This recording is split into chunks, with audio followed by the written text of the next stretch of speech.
I was the most famous composer in Europe. I wrote 40 operas alone.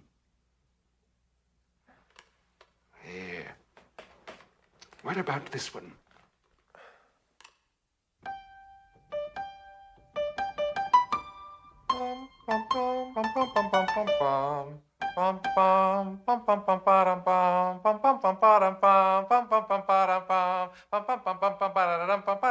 Yes, I know that.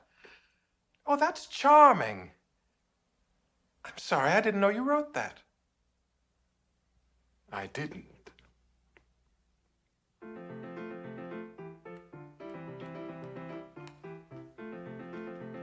That was Mozart. Hello, listening people. Hello. Hello, Bartek. How are you doing? Good, Ryan. Ryan, that's you. How are you? I'm doing okay. We are both recovering from that classic cold flu season down here in Melbourne. It's winter time in Australia. It's just hit us both, and so we took a week off. We had to make sure to find the time to watch all 3 hours of Amadeus, the director's cut. Mhm. I did it the way that obviously Milos Forman would want me to, which is in half-hour chunks across several days, because it's like streaming sites now where it's more about consuming it like episodes of TV rather than a whole movie. I remember when The Irishman came out, there were a bunch of articles like, this is the way to watch it. Or when The Hateful Eight had a weird cut on Netflix in America that was broken up into 45-minute episodes, and it was like, Tarantino must be spinning in his grave. Did you actually, though? What? No. Okay, good. Could you imagine? When have I ever done anything like that? That's why I needed to make sure. I've never been the one on this podcast to watch the movie that we discuss over more than one session. That's been repeatedly you. I would say on this podcast with Pictures Powwow, the show where we talk about a movie that has come recommended, you have 65% of the time watched the movies over the course of more than one sitting. You have routinely had to be like, I got tired, so I came back to it the next day. Yeah, it happens when I watch it really late. It happens when you watch it really late, but it's an excuse nonetheless that has gone on, and I have not done that, really. It's been very rare, if ever. But we are talking about Amadeus, the director's cut of the film Amadeus, and the movie was recommended by you over there, Bartek. Hello, Yeah. Bartek. You recommended this. Hello. National Tiles. Good, Ryan. How are you? I'm doing very well. Oh, so you did a Melbourne joke and I did an ignored it. Australian joke, specifically Melbourne-based. The Melbourne joke, yes. But we are here to talk about Amadeus. If the listening people, that's you out there listening who are people, have not seen the film Amadeus, the director's cut, recommend that you do give it a watch, because we are going to discuss it in depth. Now, history and relationship wise, I have not seen the director's cut before, or maybe I have. It's been a very long time since I watched Amadeus. I saw this maybe when I was 14 years old, and it was lent to me by a friend who had it on DVD, and I didn't think to note down if it was a director's cut or not. It was at that point where I was like, yeah, I'll watch this. And I sat down and I watched it, and I remembered enjoying it overall. I wasn't blown away by it per se. I just thought, yeah, this is an example of a film that is neatly put together. Wonderful performances, an interesting point of view to tell a story about a historical figure. And I admired it more than I maybe liked it overall, and it hasn't left a long-lasting impression. When people talk about Amadeus, there's a sense of reverence, I feel. Lots of people, when they talk about it, is in that breath of it's a fantastic movie. And I admire it, but overall it has not left a huge mark on my life. But I was excited to sit down and watch it again and know that I'm watching the director's cut, and it was 3 hours long. I didn't know that until I got the... Oh, I knew immediately, because I knew that the first cut was like nearly 3 hours long, and I assumed that this would be longer, because rarely are director's cuts, not always, rarely are they shorter. I did read in the trivia that apparently they did cut out one line. Oh, good. And they added 20 more minutes. But I can't remember. There was a movie that we have done on the podcast, I swear, or maybe has been discussed. There is a director out there who did their cut of the movie, and oh, yes, I know. The Coen brothers' first film, Blood Simple. We haven't done it on the podcast, but I've discussed it. Mm-hmm. Is 2 minutes or 3 minutes shorter than the theatrical cut. Like, their director's cut is shorter. Did they only cut things out, or did Yeah, they trimmed replace some anything? stuff. I don't think they really replaced stuff. I think, and also interesting. since it was their first film, it's not like they had an abundance of stuff. It was kind of what was there, and they thought, well, we'll come back and trim it, maybe fix up the score, rearrange scenes a bit, but no, they shortened it. But Amadeus was your recommendation, so please tell us a bit about your relationship with the film. It's honestly pretty similar to yours. I remember one point, I think I was older than 14. I might have been already at uni or almost at uni age. There was one day where my mum, she had this DVD of Amadeus. She handed it over to me and said, like, you should watch this. And didn't really give me any sort of explanation. I just thought, like, oh, okay, it's got an interesting cover. Don't know anything about it. And eventually I did watch it. And yeah, similar to what you were saying, I remember it being a good movie that I enjoyed. Nothing was really like a weak link in it. And for the longest time, that's just been my memory of it. Like, yeah, I remember that being a solid film with like a bunch of interesting things going on. Taught me a little bit about a historical figure that it's about. And yeah, I hadn't really thought about it too much in all the time since I've watched it. But yeah, just a couple of weeks ago, it just popped into my mind. And I thought like, oh, yeah, I've always been meaning to check that out again. I'm doing a podcast now. I have to recommend an American film. Why not do it now? And I do remember at some point in the last few years, I did hear in passing mention that like the director's cut is like the inferior version of the film, not the theatrical. And I was curious to check that out. I don't remember which version I saw, but when I was reading up about like, oh, what are the differences? I think maybe I would have also have seen the director's cut. I know that the scene with like the guy with the dogs is director's cut only, and I think I remember seeing that. So yes, played by the actor from David Lynch's Dune. He's one of the Harkonnens in that movie. He's excellent in that movie. He's not the one that's Sting, if that helps you, but I really don't know anything about Dune. Should we do that on the podcast one of these days? You would love Dune. Brief detour. David Lynch's Dune opens up with Virginia Madsen, who's an actress, her character, her head floating in space, and she's giving you exposition. Like, instead of it being a text crawl, she's just telling you exposition over and over and over, and it's like pages and pages and pages of exposition. It's so long. And then the funniest part is she finishes. She fades away, like literally, like it goes opaque, and then she fades away, and it's the galaxy you're seeing, and then she fades back up and says, "Oh, I forgot something," and then she gives you more exposition. That sounds amazing. I'd need to watch that. That is one of the. It's a wild movie. There's some really excellent things in it. You would love The Baron. That's all I'll say. But I remember you showed me a video. I think it was of a Baron or something. Yes, it's like the fat one or something. Yes. Oh, actually, I think the guy with the dogs is the Baron. But either way, David Lynch's Dune is for another time. Now, when I'm curious though, what has pushed you to want to watch it now, Amadeus, and do it for the podcast? What was there? Was anything lingering in your brain that you said, okay, now I want to put this one on the table? Very minor extent. It was mostly just I need to revisit that, like actually remind myself of what happened in it. We were talking over Facebook last night about the film, and you were telling me about how this guy from B5 is in this film. Yep.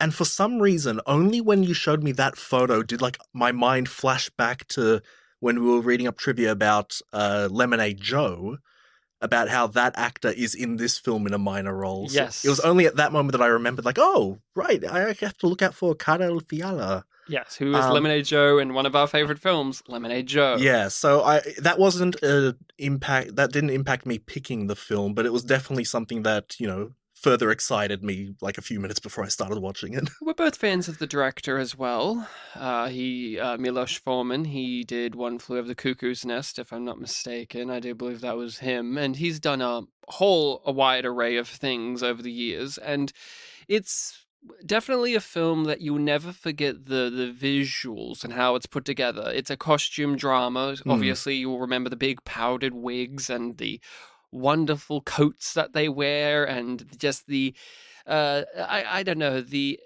audacious attitude of the stage productions that they put on in the movie. And yes, the look, the setting, the type character archetypes of those settings, like you've got emperors and kings and religious figures. Lots of wonderful character actors. I think there were some composers in it too. Yes. This film is made up of mainly smaller or unknown or character actors rather than the big stars of the time. The fact that Amadeus is played by F. Murray Abraham, and there's even lots of trivia about how getting him in this role, he wasn't Amadeus, he was Salieri, sorry. Yeah. Getting him in that role was a whole big hassle, and there's lots of things I had to go through because he was working on Scarface at the exact same time. And he's not the actor that you would think is the leading man of your movie. He's usually the supporting actor, a very skilled performer, obviously, but usually one that you leave to the side. Yeah, I didn't read too much trivia about this, so if there is any interesting ones, definitely bring them up, yeah. You have some familiar faces from this time period. You have Jeffrey Jones as the Emperor himself, Mr. Rooney from Ferris Bueller's Day Off. And Criswell, right, from Ed Wood? Yes. And I was going to say he was also in Beetlejuice as the dad.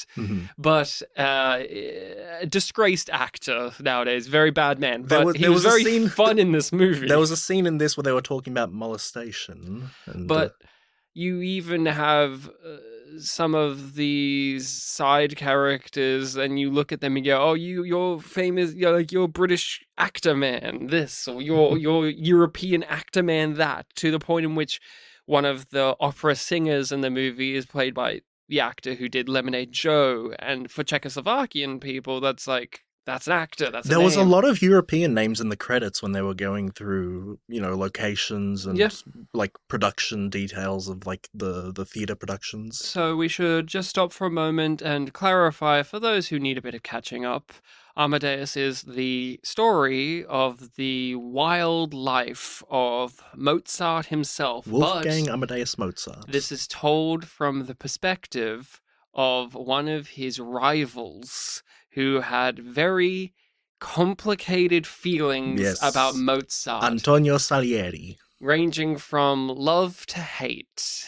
And we are hearing this from the accounts of old Salieri, who is not only just having tried to commit suicide, but you reveal, spoiler alert, at the end of the movie, he's also lost his mind. Yeah, and so how much of this is true? How much is this the ramblings of a madman? And as much as like it is clearly about, him and Mozart, it's very figuratively also just him versus God. And if you're wanting this drama to be historically accurate, it's not. Yeah, no way. That's the point of it. This is all dramatized. This is all made up. These characters are characters. They're not trying to capture the real life people. Apparently, they were probably just genuinely good friends. They were probably just, friendly rivals. Salieri taught Mozart's kid how to play. So it goes in that direction of looking at historical figures from yesteryear and wondering, what if? Because if you look at it on paper, Salieri's story, who he was, what he was, and then Mozart came along, you could, like this script does, do the what if, like what if they hated each other, and what if, and go on and on and on to the way that this film proceeds to do.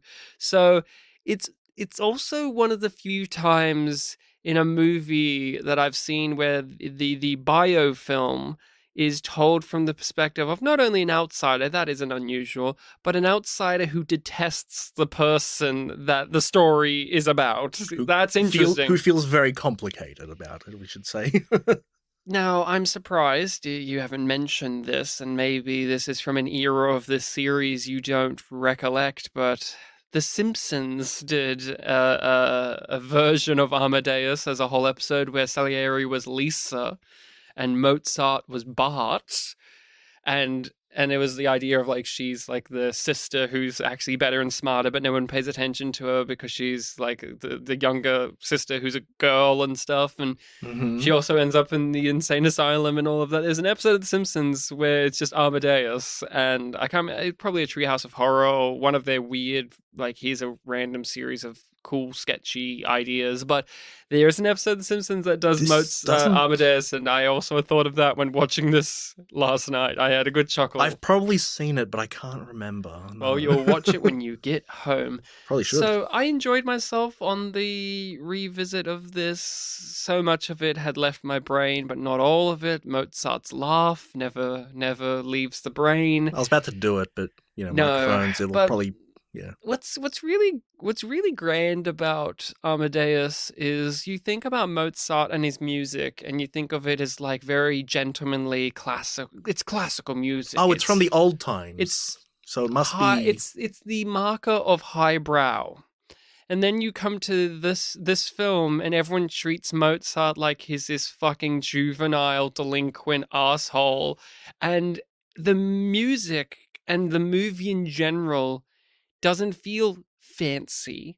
It feels abrasive and loud and constantly making noise. There comes a point in the movie where it's just scene after scene after scene of noise, of just the music being played, or people yelling at each other, or people singing, or partying, or farting, and it's really the opposite of what you would think a period piece costume drama about the life and times of Mozart, arguably the greatest musician of human history, specifically of that music style, but just in general. Yeah, very much the attitude of Salieri before he meets Mozart and his two contemporaries in the court.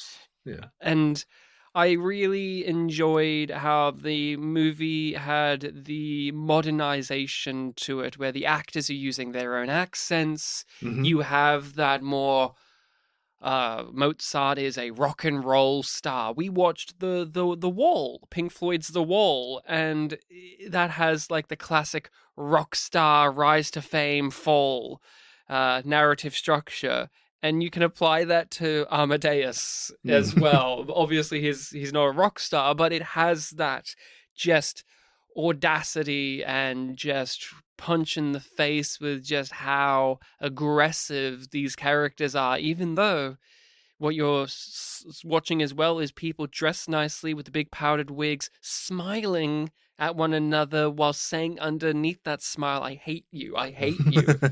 And I just really enjoyed the dissonance that the film brought in. This is one of those classic cases, a film that I think reminds me of a similar attitude caught more recently was The Favourite, starring Olivia Colman, which was a period piece drama about the Queen and these two women in her court that are trying to get her favor. That was directed by the other Milos, right? Yeah, was he a Milos? Yeah, Lanthimo, Yorgos. I can't remember, but he's. Oh Greek. No, it wasn't Milos. No, he's Greek. Right? Oh, I'm thinking of Hogofogo. He was a Milos. Yes, he was Milos Kopecky. Yeah. But yeah, I thought of The Favourite as well, a movie that captures that. They're not being so out of time from when it's set that it feels so in your face and even comedic, but it's enough where it doesn't feel like the material is too dry to consume. Yeah, I definitely know exactly what you're talking about, because I mentioned this before with my experience being, I learned a bit more about this guy from history.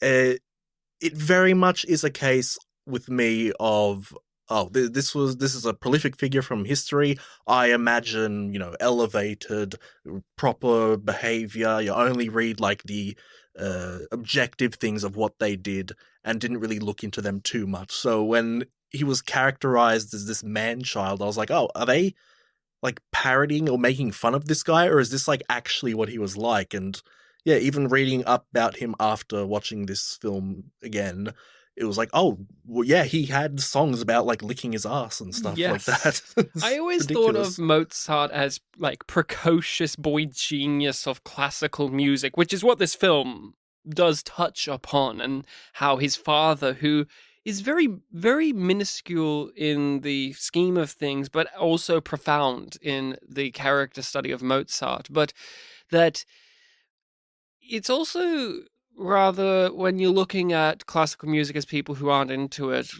Mozart is the fanciful one here. And then Beethoven, to me, is the one that I think of as far more bombastic and Yeah. dramatic and just hard-hitting. But then you watch Amadeus and you're like, oh, he's a little, Yeah, he's a little in my- brat rock star. In my head, all the names of the big composers, like Beethoven, Bach, Mozart, I just imagine like, oh, they're all the same sort of person, but just like slight differences. This one's deaf, this one's, a bit younger, a bit more famous. This one's, I don't know, something like that. But Beethoven, I also think of wild because he had the big wild hair, and he has like, when you see pictures of him, he has like that intense stare, and he has like the face of like a guy who's seen things. While Mozart is like little pompadour, like he's George from Blackadder. Yeah, that's kind of what they were going for in this almost. And Bach, we actually use Bach music as the intro and outro music to our podcast because he was Polish. So I used that. And so even at the beginning of every episode, there's a little bit of classical. I always forget that it's Bach, yeah. How could you forget he's one of us? He's one of us. But overall, what were some of the things that leapt out at you on this visit, or how did it feel to come back to Amadeus after all of this time?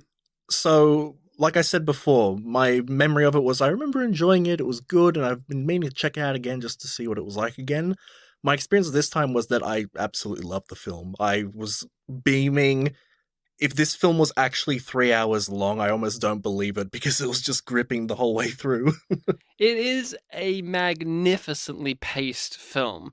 It did feel long to me, but not so long. We've watched movies that are half the length that have felt double of what this actually is. So it is constructed so well, and it's constructed in a way where you're not too aware of the narrative structures that these stories usually go to. Even though it does go there, there's so much slice of life to this where just stuff is happening. Yeah, years pass by and it doesn't even tell you directly. It's just like obvious. Like, oh, they have a kid now. They have a kid now. We first meet Mozart popping the question to his girl, and they're running around the court, and he's late to his own show, and then by the end of it, they've had a kid or two, and he's dying young, but also he's lived life. The running thing with Mozart is he always owes people money.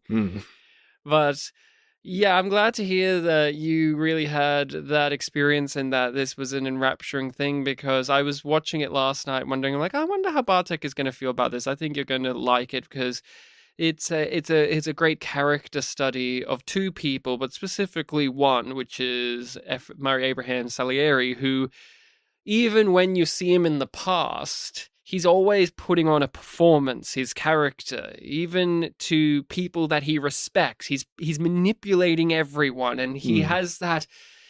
He almost reminds me of Scar from The Lion King, where he's like, oh, so gentlemanly. Disney villainy kind of thing. Yes, beautifully so. But when he's being polite, it's my favorite style of the performance from him, because when he's being quote unquote polite, it is that smiling from ear to ear with those nice straight white teeth of his and that mannered accent, and he's saying all the things, and you just know it's all false. You just know he means none of it. Every time they ask him, like, oh, so what did you think of it? It's like, it was marvelous. And of course, I was never going to tell the emperor. I never went off and did it. But then it all played out anyway, and he took the credit. The thing was, it. like, every time he said it was marvelous or it was like breathtaking or beautiful or anything like that, I did believe him. But like his attitude was very much, like, I want to say more. Yes, it was. I You went- loved it, but also, how dare he? Yeah. You went with Scar. Would have been more apt if you said Frollo, considering who Mozart is. I mean, yes, of course. If anything, Ephraim Abraham, he never did a Disney villain, but he should have been, if any, Jafar. He would have been great as Yeah, Jafar. But Most you said probably loved it because, character study of two characters and how they mesh. That was true, but I also loved it for the representation of an artist. Because very much so, our two characters here are artists. They make music, they play in operas, they have contemporaries, and they have, opinions of each other's work. hmm, And because we have Salieri as our main character, both in the present and in the past, a lot of his dialogue and way of expressing his story and how he felt, I thought was just beautifully written. And it totally made me buy into like exactly why he's feeling all these different ways. Before we ever see Mozart, he talks about how as a child this was someone like far in the distance that he's heard of, who he wants to aspire to be, building up to the big moment where they meet and, Mozart rubs him the wrong way. He goes into denial about like this must be an accident. All his stuff where he's talking about the Lord, oh yes, and what everything must mean ever since the Lord killed his father for him. that was a great moment. It was a great moment. But yeah, it always just dialed it back to like the relationship with God, the Father, and everything that happened to him was always coming back to that. And I thought that, yeah, all of that was very consistent. It always worked and it all made sense. It really was wonderful to see the old version of him. The makeup was fantastic, especially the veins on his hands. I thought they were really well done. And just the way he was so articulate in his trauma with Mozart. So when we get to the end and the reveal of like he has lost his mind and that he's this raving madman who thinks of himself He's as like the patron this... saint of mediocrity. Yes, and he basically thinks of himself as a holy figure.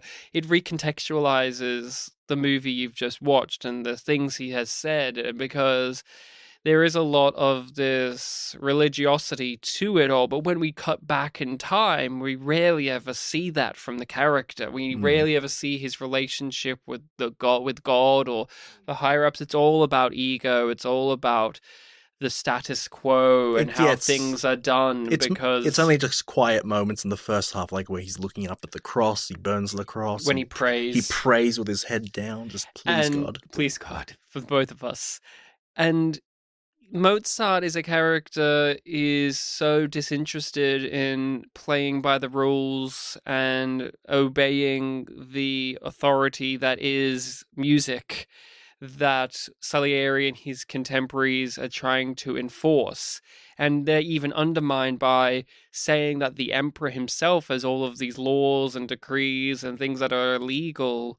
But once the emperor actually hears his own laws and stuff, he decides that they're stupid and we should change, which Salieri and his other friends don't want to change. They want things to stay the same because they're in the all, like they're clear in what they are.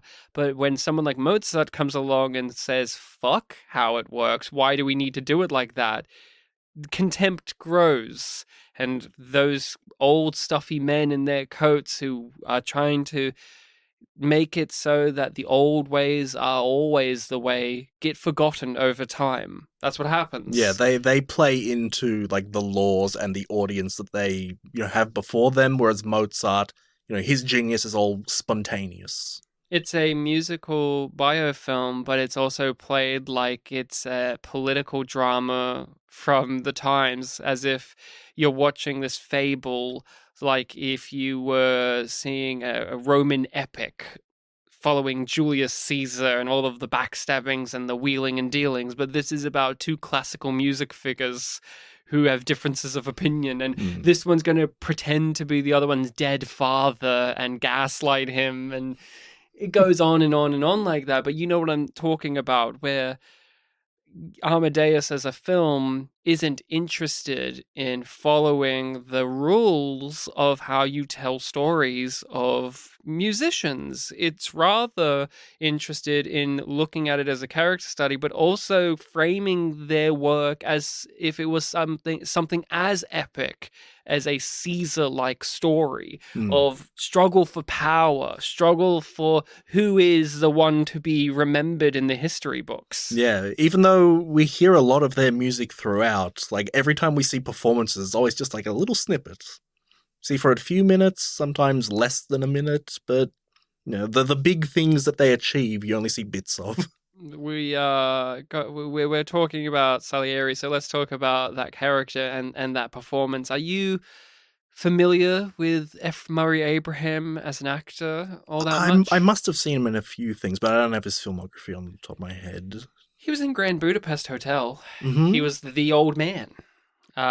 He was like our main character in that film Zero. We're seeing his life story, and he's him as an old man.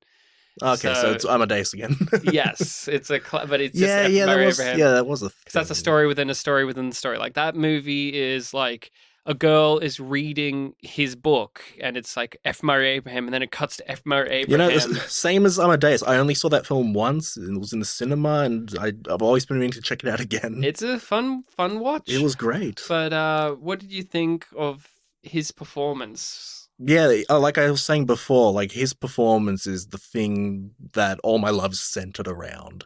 Just the exploration of what this character is about, his feelings towards everything that happens, and how, there's the analogy or the allegory between Mozart and God. And like I said before, a representation of an artist. So you and I, we're both artists of some description. We're performance artists.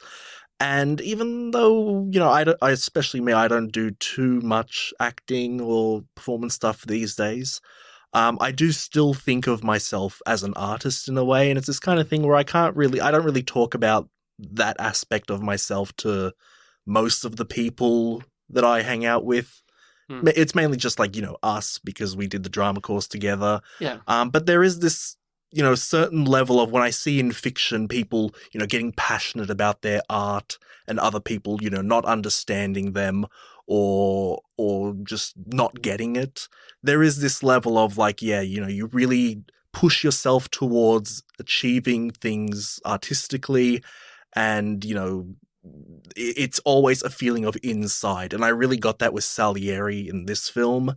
And so, tying it all back to God, how, this was a gift and a sign that you gave me, so I'm going to achieve with this gift you've given me, but what does all this other stuff mean, which torments me?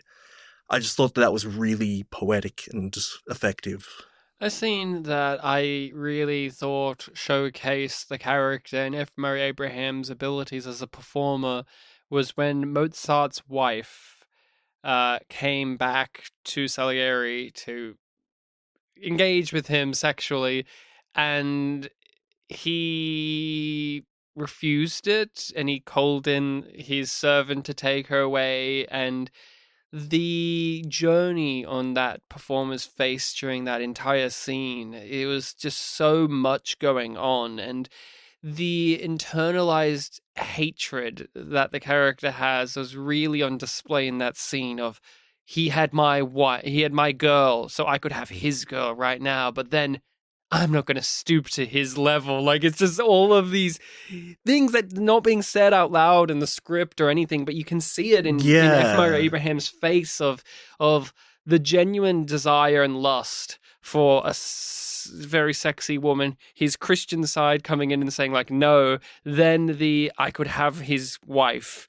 I could ruin the sanctity of their love by having her because he's already done it to me. And then, no, I'm better than that. I'm not going to stoop to his level. Like, it's all of these I didn't things going on in his face and his posture. And when he grabs the bell, and it's such a quick scene. It's like maybe like 15 seconds long on his face, but it's so good. Yeah, that one's really open to interpretation. I didn't really see it as a self-righteous, I'm better than this kind of thing.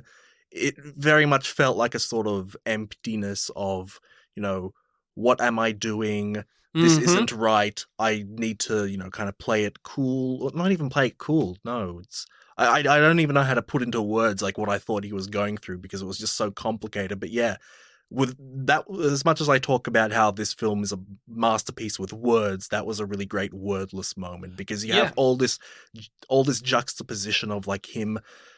He's when he first brought up the whole thing of like come back tonight. Mhm. It felt kind of spontaneous. Well, this all fell into his lap, and Yeah. he's looking at it as an opportunity to strike. I saw it kind of as like he's had time to, since he did that, to think over it, to also worry about, his own self feelings about his art because, he just saw the perfect, Piece of music, piece of yes. music on paper. So by the time the woman came back, it was like, why did I set myself up for this kind of thing? He is constantly seeing the opportunity to benefit himself and then judging if he should or should not. Yeah. When he had that music, there's a moment where you can feel like he is not going to give it back or destroy it. And yet he doesn't. Yeah, I still And want you can tell there's regret there. Yeah, I still want to talk about this scene, but one thing that this film does a couple of times is both Salieri and Mozart would look over, sheet music, and the song would play in their head for you. And there would always be moments of like, well, they have to stop now. Sometimes they just look away from it, the music stops. There was one moment where it was like yanked out of his hand and it stopped. And that was a really good one in this scene because he's got this woman behind him who's just handed it to him for, trying to beg for a favor almost. And he's just completely captivated. And it was so great. I just keep saying it's so great. Because it really is. And what's wonderful about that scene when he refuses her is it makes their relationship exist now. Because before he had observed her from afar, maybe they had said a line or two to one another, but it was he did not like her already, or he had his classist weird shit going on with her and her mother. She exists, She exists and she's lower class. Same feelings were felt from Mozart's dad. But then this happened, and now she has an opinion on this guy who, for the most part, feels as if he's a specter in Mozart's life. Mozart barely interacts with Salieri during the movie, and when he does, it's always a face on top of a face of like he's being nice to Salieri, but also isn't afraid to be like just an abrasive prick. It's very much a thing of like you're on Salieri's side in the sense that like you're following him, you're getting all these monologues about his feelings and what all this means. So every time he and Mozart do interact, you're expecting like, oh, here's a grand interaction of this dynamic. And Mozart is very, blasé, childish about so much of it that it like really underwhelms you in an effective way.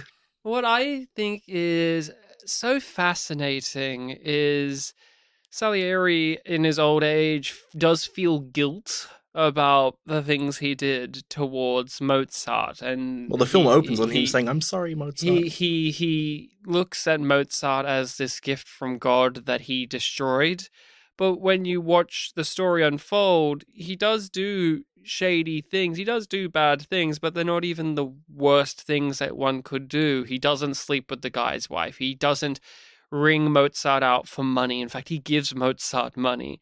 But he does manipulate and gaslight him and try to stop him. But favor keeps working. Like, just keeps coming up for Mozart. The favor it's all for him. The emperor's going to give Mozart another chance. Yes, let's hear the music. But the thing that is a brilliant reveal, and it's going to be the case, but when it's revealed that the maid that's been hired for Mozart is working for Salieri, and then the relationship that goes on with that maid throughout the movie, and then eventually she says, I cannot go back to Mozart. He's insane. Was that a reveal? Well, at first, she genuinely is like, I don't know who hired me. It's a mystery for me. Oh, right. And then it cuts to, yeah, obviously I know who hired me. You do, like, it's Yeah, clear, right. but like I forgot about that that. actress played it so sincerely that you, the audience, could go, well, clearly Salieri hired her, but she doesn't know that yet. You didn't know that she was in on it, right? but Yeah, okay, fair enough. Yeah. she clearly is in on it, and that actress is in Sex and the City. She's one of the main characters in that. She's Miranda. But I had to bring that up because I know someone knows that's in there, and if we've mentioned Lemonade Joe, I should mention Miranda. Yeah, But it was Ryan in editing. I liked that character's journey where Salieri keeps using her as this mole in their operation, and he's getting very little out of it overall. And yet it feels like the biggest violation he does against the Mozarts throughout the film is having someone spying on them, but it really doesn't cripple Mozart all that much throughout the movie. It's also an interesting thing of like, this is like, you know, in a film where we're seeing so many higher class people who are in the know about, I was going to say the music industry, the composition industry, the musical world. This is a character who, it's just a house servant. They don't, as far as we can tell, they're not really into music. They're not that cultured. So when you have the scene of like when she's breaking down and crying, like, don't make me go back, please. And he just keeps asking her these questions that to her feel so esoteric. Like, was it a opera? Was it a requiem or something like that? And it's just like silly little opera. Yeah. And she doesn't have like a weird reaction to that or anything, but like just in her grief and in her madness, in her despair, you can just imagine that in her head. It's like, what is he talking about? Please just answer my question. Just let me leave. Yeah. Please just let me leave. Yeah. Jumping back for a second to the scene with the wife where, you know, she undresses. So one of the main reasons why I said director's cut was because I read that online. I think I was reading that some people were saying like, oh yeah, most of the editions are kind of worthless, but there's this one edition that really kind of elevates something that happens at the end of the film. And I didn't read what it was, but it ended up obviously being that scene. So, of course. Yeah, so considering how much we've talked about that scene, how effective it was like, oh, that was a really good addition. She was a good character, too. I felt sorry for Mozart's wife. She really tried to like wrangle everything together, and Mozart is just too vain and in his own head to really care, and he's too busy partying and wasting money, playing pianos upside down. She's a good halfway point between people in the musical world and, the maid, because, she's getting money from her husband, you know, doing his work and her livelihood, her living. But also she is an outsider to that world. And she herself is silly and a bit of an egotist like Mozart.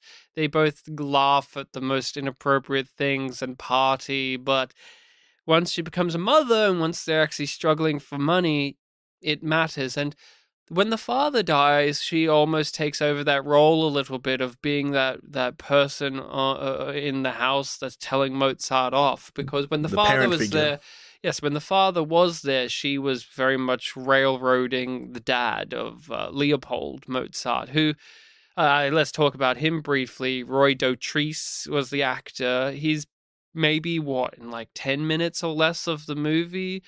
In total screen time, he barely gets anything to do. His painting gets more to do. He's the aforementioned B5 actor. Yes, he was in Babylon 5. He was in a whole bunch of things, and he did the audiobooks for Game of Thrones. Mm-hmm. So he has a Guinness Book of World Records for having read the most for an audiobook. Oh, okay. Because think of having read all of the Game of Thrones books. That's hundreds of hours of audiobook content right there. I need to get a picture of how big all the books are, well, to be fair. But I do know that there's a lot. Books are the size of bricks. You know, they're very big books. Yeah, okay, fair enough. And there's 5 of them or something. But and he's the sole audio. Yeah, and he does all of the voices. No, fair enough. Which is hundreds of characters he does voices for. Jesus. It's lots of characters. But he is the dad, and I thought he was fantastic. He played the grief-stricken father, and what I mean by grief is his son gives him grief. Everything Mozart does upsets him,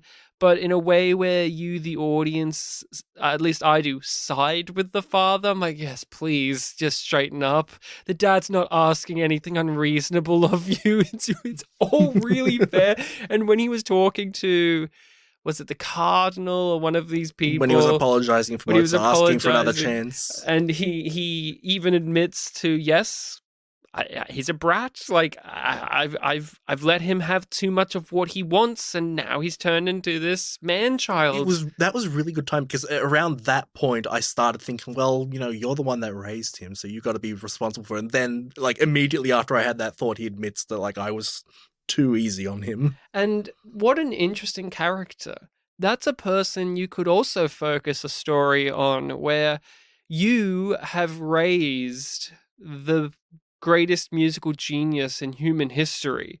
Like, that's his legacy. Leopold Mozart is, through his determination, has made sure that Mozart became what he became. But also the trade-off is Mozart is a child. Like, he's stuck in a childlike state where he's this irritating, shrill, laughing madman, asshole, like absolutely no self-control. And what a great juxtaposition to one another of just, you have the extremes of these things of, yes, I've created the best of the best that there ever will be, but also as a person, I've raised a terrible son. Like, and I felt for the dad so much. When they had that party, yeah, I was thinking, you don't take your dad to a weird sex party. Come on. It was just so, come on, Mozart. And the wife was no better. And I just, if you could see under that mask, you would see a beet red person. I thought it was wonderful, that piece of cinematography, when it panned over to the dad and he's in his masked hood thing, and Mozart is terrified, but then the dad turns around and to reveal like he was facing the other way. Just to explain, the hood has faces on both sides. Yes. I couldn't remember if it was just on the two sides or like all around. I couldn't remember. I thought it was just the two. Maybe it was just the two. Because I thought there was the juxtaposition of like the happy and the sad and the angry face. Maybe. But he turns around and you see those eyes and there's just judgment. We don't see anything else of Roy Dotrice's face. It's just the eyes, and you can tell it's contempt. It's absolute anger. Then he starts talking, but just that 2-second shot there is so memorable to me. There's many big elaborate set pieces of characters on the stage, like the Don Giovanni scene, which has Lemonade Joe. That's the scene with Lemonade Joe, which again, that's a reference to the father. That's like the son who's haunted by his father. Well, that was in the movie. That was the play that he made. Sorry, the opera that he made in response to his father dying. Yeah. Yes, and Don Giovanni is played by Lemonade Joe himself, who in real life that actor was an operatic singer. So that's him singing. Well, I read that it was... Was it him singing? I read that it was him performing, but not singing. Performing, not singing. Okay, because in the credits, they listed like the character, the singer, and the actor. So unfortunately, it wasn't so far. Well, that's another voice in Lemonade Joe that sings for Joe. The Fiala. actor was an operatic singer in Lemonade Joe, but he could not do the singing that is required in Lemonade Joe because it wasn't opera, even though it's called the horse opera. That's enough about Lemonade Joe. And he also didn't sing in this way. He was in operas. but his character was singing. But can we just agree that we love him, though? We love him, though. We love Cardo. We love you. We miss you. Let's talk about the man himself, Amadeus Mozart. Wolfgang. We may know the actor for being the voice of the Hunchback in The Hunchback of Notre Dame. The Disney one, yeah. Yes, and that's why I said voice. And there's many knockoffs. There's many knockoffs. But he's retired from acting, it seems. I read an interview with him. He has a fascinating life, and I'll get into that in a moment. But what do you think, Mozart? You have an image, perhaps, of what the man, the myth, the legend is like before you walk into this movie, and then you come out with something after. Well, I've talked about my image of him before watching it for the first time, and after it was... Yeah, there was that confusion of, is this a joke? Is this a parody? But no, it was a representation of things that we historically know about Mozart, or like what he was like. And if the purpose was to make Mozart an obnoxious man-child with a very juvenile sense of humor, then we've got a perfect performance here. He's great. He's great. He does it. What's his name? Tom Hulce? Yeah, it's Hulch. Hulch. On IMDb, it even specifies it like it may seem like it would sound like this, but it isn't. It's even more simple. Hulch. I really thought the final sequence with him was the most revealing because, yes, there's a lot of historical stuff that references that Mozart was a bit like how he was portrayed in this film, but we are also getting this told through the narration and the perspective of somebody who felt a lot of anger towards Mozart. But in the final sequence with him dying and being very ill and passionate about music, and they're writing it together and they're working on a piece of music together, that came across as the genuine Mozart that has not been revealed to us in Salieri's story. That's what I felt. Because lots of other people talk about Mozart in the story like how we kind of see in that final moment where, yes, he's chaotic, but he does have sense to him. He isn't just this silly child, but we weren't permitted that for most of the movie. And then in those final moments, here we are, when he even says innocently and naively that I always thought that you hated me. And he apologizes for thinking that. And Salieri's left there with guilt because it's true. I thought that was some of the best stuff, especially from this actor, because he's still playing Mozart in that moment as this kind of crazed, wild character. But it really felt like a lot of whatever the thing Salieri has been putting on the character has been lifted for a moment. Just a moment, because you have to remember that that's what this story is. It's told from the perspective of somebody who's losing their mind and somebody who has held on to this person for so long. They've held on to Mozart for so long and they're bitter about it. And when you look at the film as in the lens of like, this is a conspiracy film where you're following the conspiracy built up by Salieri, Mozart is completely oblivious throughout the entire film of, you know, Salieri's plans, Salieri's feelings. Again, I mentioned before, every time we got an interaction with the two of them, it was effectively underwhelming because we didn't get any sort of grandness from Mozart about this situation. I saw it as a sense of like, you're seeing Mozart react to all of these schemes that are going on. And I remember every time you remember the scene where it was not with the father at that party, but it was when Mozart was, you know, making fun of all the different musicians. Yes, that he was playing the piano upside down, and yes. Yeah, when he eventually makes fun of Salieri there, and you get he farts. Yes. Yeah, he does the fart and like he plays in a very weird posture. That was very much a unfiltered, you know, showing of his true feelings about Salieri. So it's like, oh, okay, so maybe there was a little bit more going on in his head than, you know, his outward behavior, because we got the impression from his behavior that like, oh, he's kind of wearing his behavior on his sleeve. You know, he's saying what he thinks. He's you know, inserting his vulgar humor towards people who he shouldn't, like the emperor or the religious guy from earlier. And so every interaction with Salieri after that moment, you always think back to like, okay, we saw your true feelings there. And a lot of the interactions after that scene are him, you know, asking for help, being grateful when Salieri extends an olive branch. And it's very much a duel between this is another, you know, step in his scheme to, you know, get one over on Mozart / God, versus this is Mozart seeing him in a new light. So it's like a kind of pure thing is happening on both ends, but one is more of a, you know, change for the better versus, you know, wallowing in self, wanting revenge on this guy.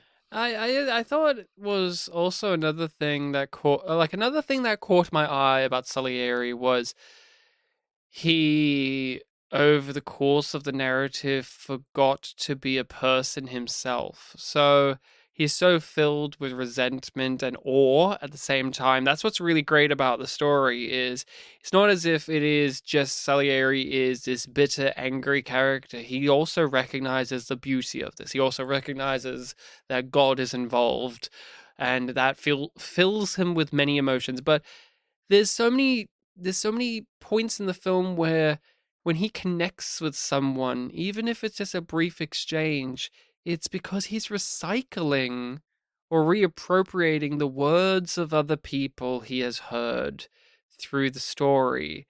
And that's how he connects with others. And it's like, you aren't being you. You're saying things that you think people want to hear or need to hear, or you have heard previously in other discussions. Like, I think he had the line where he recycled it from the bishop or the cardinal about kissing of the ring and all of that, and he used that again. He used that later about kissing his head. Yeah, and Mozart had a laugh about that. Yes, or when he was trying to relate to the wife about, oh, don't call me excellency or whatever. I'm just a poor boy too. And he's saying it though like it's a practice thing. And I think that was something too where you leave this movie and you say, how much of this is real? And not just real in terms of like historical accuracy, but real in terms of like the events of the story we have watched. Because Mozart is clearly framed in a perspective of somebody who didn't like him. But even Salieri, the guy that we are following, both in his old age, he is clearly he's lost his mind, as we see in the final scene. But even in his younger days, there's just so many moments of him not acting on what he feels. It's always what is thought to be the best course of action, or what others have said. And I think that is just what makes Amadeus as a film really stand the test of time, because it allows so much discussion. It allows so much thought and feeling, because you feel a lot. This isn't just the type of film where it's an intellectual exercise. It's also an emotional one as well. Yeah, I don't know if I can fully, back up what I'm about to say, but I never really got the impression that Salieri hates anyone other than probably God and himself. And himself. Fair enough. You beat me there. But because I think everything is just so centered around his admiration. Like, he genuinely loves what Mozart is making, but it's affecting his self-esteem. It's affecting what he thinks is some glorious life mission that he was given when God extended an olive branch to him at a young age.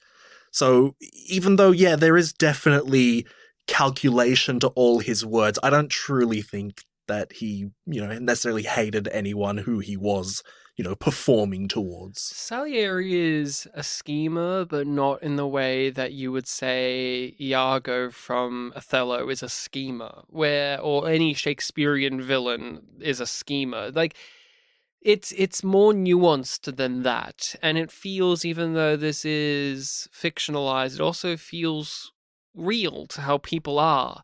Salieri, yes, he does things that are a little bit more fanciful, like hiring the maid to be a spy or pretending to be Mozart's dad, but there's also just grounded realism to the wheeling and dealing that he's doing against Mozart, where it's just little petty things. It's all a series of little petty things that most of which Mozart doesn't even get affected by or notice. Yeah. So who's it for? Yeah. It's not grand to him. It's just normal. Yeah. It's like you mentioned before, like, he kind of looked down on the wife a little bit.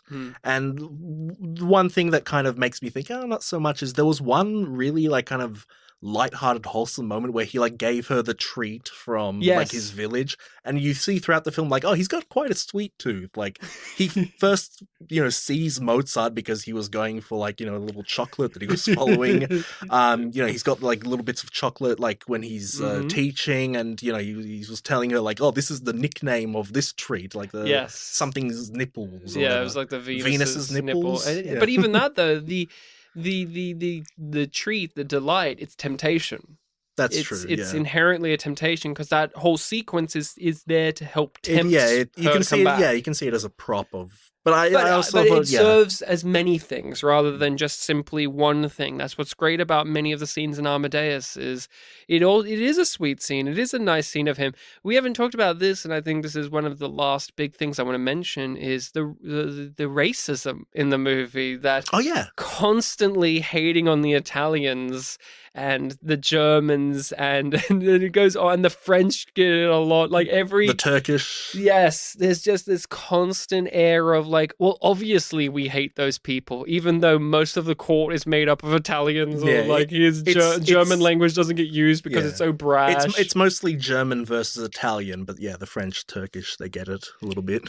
Oh yeah, the French near the end get it a lot. Like it's a recurring thing about the fucking French. But I just thought that was something else that added another thing to it, which is even if Salieri wanted to be nice, Mozart's just straight up racist to Italians. Like he just hates Italians. Like that Mozart never budges on the Italians. It's that one sequence talking about treats. Mozart's eating one of those and he likes it and he asks what it is and Salieri tells him and then Mozart's disgusted because it's Italian and Salieri talks about like, well, we all have forms of patriotism that we like to hold dear, and that's his is the sweet tooth. You even had kind of an establishing moment of like their first proper, vocal interaction is like, oh, love. It's like, oh yes, we know something of love. Like, I don't think you do. Yeah. And then he just like goes off on them. It's like, Jesus. And you know what's hilarious? To this day, who are the Europeans that you associate love with? The Italian and the French. You don't do it for the Germans. Look, I mean, their language, category is literally called romance. Yes. So We're Slavic, Ryan. yeah, we're Slavic. Polish is not the most loving culture and language, is it? We're the most Slaving. But that's all I have to say about Amadeus. I had a really great time. I would recommend it to people. The director's cut is the one I watched for this, as did you. So check that out. I can't I don't know too much about the differences. I didn't want to look too much into that because you can get lost in the source of director's cuts. I had some guesses like, oh, maybe that was, and I was mostly wrong. Yeah. No, that's So interesting. like little additions here and there. A lot of the scenes of, I think, not Mozart, of Salieri praying, I think might have been added. The dogs scene and that whole character that owned the dogs. Yes. There was a couple of things here and there. Yeah. So, final thoughts on this, Bartek? I said it already. I loved it. I definitely recommend it. I was telling this to a friend that I ran into on the bus on the way here, Wet Wild Will. Like, I almost can't believe that this was 3 hours long because it just flew by. It just flew by. So now it is my turn to recommend a film for the podcast. We will be discussing it next time, and we're going to have some guests on, hopefully. So keep your eyes peeled on that. But we are going to be talking about an Australian comedy classic called The Castle, which is Eric Bana's first movie. Oh, cool. Isn't that interesting? Yeah. I've always wanted to check it out. I haven't actually seen it. Well, it's available easily enough. It's on Stan here in Australia. Yep. There's a copy even on YouTube. It's in like 280 blah, but it's there in case people want an easier way to find it. I obviously recommend finding a copy that's got the best available way to watch it, but if that's a way to do it for you, then that's how you do it. But The Castle from the mid-90s, and it's an iconic Australian film. It's an iconic Australian comedy film about the little guy versus the big guy. David and Goliath story. The Ochre Australian family versus the Australian government. So that is what we will be talking about next time, The Castle. Make sure to tune in and give it a watch, and come back and listen to what we have to say about it. You can find us on your social medias of Facebook and if Twitter still exists, because Twitter's been a real bad place over the last few days. Has there been news? I haven't been paying attention. There's been a lot of news. We can talk about it afterwards, but let's just say... You don't want to date the podcast? Let's just say there's been some site not working a lot recently, Ooh, so okay. we can discuss. But that is it. You can email us over at... spitandpolished@gmail.com. If you want to recommend a movie to us, we would very much love that. If you do that, you can, again, hit us up at the social medias or that email. We'll add it to our list, and we will get around to it eventually. We're actually needing some more suggestions. We're in the single digits now of suggestions. So We are, yeah. we need some more. Please send us more. Please, we want some more. We have been doing Pictures Powwow now. This episode will be released maybe a week or so before it's been 4 years. Oh, did we start in July? We finished Unappreciated Masterpieces today, like this time, like when we're recording this 4 years ago today. So we're recording this on the weekend. And then we started a couple weeks after with this. So we're near the ballpark of us having done this for 4 years. Isn't that interesting?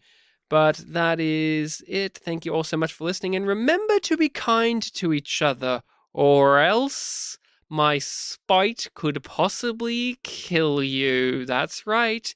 It could kill you. Oh, I misled us. We're not ending. I didn't talk about the actor of Mozart in this. I said I had some interesting facts about that actor. Oh, okay. Sure. So this is really bizarre. So the actor is gay. Mm-hmm. And I know this because there's a big drama about his sexuality, which is he's gay. He's always been gay. He's been very open about being gay. And that's why he didn't get with Esmeralda. But for some reason, in a magazine in like 2008, he had to clarify a big scandal, which is that people have said for most of his acting career that he's been secretly married with a wife and some children. And he's like, I'm not married with a wife or children. I've never been married. I'm gay. I've always been gay. And I just needed to reference that because it's such a weird thing to get accused of, especially if you're open. Like, I mean, usually it's the other way around. It's like, oh, they're actually gay. We're like, oh, didn't you know that Richard Gere or this actor is secretly gay, but they're married and they have kids. No, but instead it's like a gay guy, and it's like, did you know he's secretly heterosexual? I just thought that was such a bizarre thing, but that's my fun fact of the podcast. Thank you so much. Cool. Is that going to be the cold ending, or is that's the cold ending? We're cold ending it now. Cold ending, okay. Well, Ryan, in editing, I know they usually put clips in at the beginning of episodes. Mm-hmm. This was a musical episode where a lot of things count as music, so let's see how demonetized we get for this one. We don't want to do another, what was it called, gangbanging interlude?